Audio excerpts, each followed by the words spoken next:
சிலுவை பலருக்கு பலவிதமான எமோஷன்ஸை ஸ்டர் அப் பண்ணுகிறது.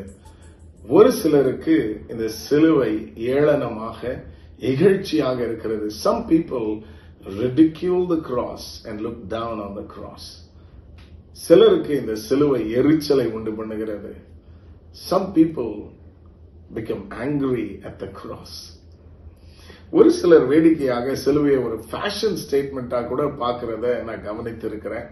கம்மல்களில டிஷர்ட்ஸ்ல பிரிண்டடா போடுறத நான் பார்த்திருக்கிறேன்.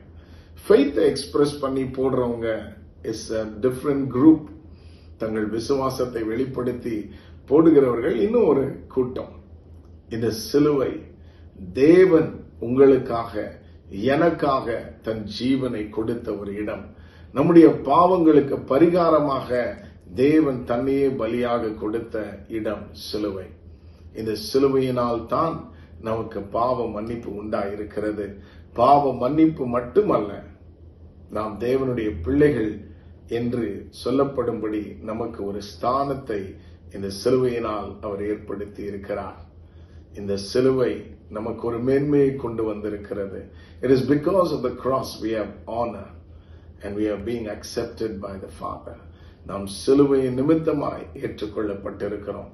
ஆகவே இந்த சிலுவை நமக்கு மேன்மையை கொண்டு வருகிற ஒரு சின்னம். சிலுவையை உயர்த்துவோம். சிலுவையில் ஜீவனை கொடுத்த இயேசுவை நம் இருதயத்தில் ஏற்றுக்கொள்ளுவோம். நம்முடைய வாழ்க்கை சுபிக்ஷமாய் மாறும். தாப்பனே, இதை பார்க்கிற ஒவ்வொருவரையும் ஆசீர்வதியும். ஆண்டவரே, இவர்கள் கண்ணீரை துடைத்தருளும். குடும்பங்களிலே சமாதானமும் சந்தோஷமும் உண்டாகட்டும். ஆசீர்வதியும்.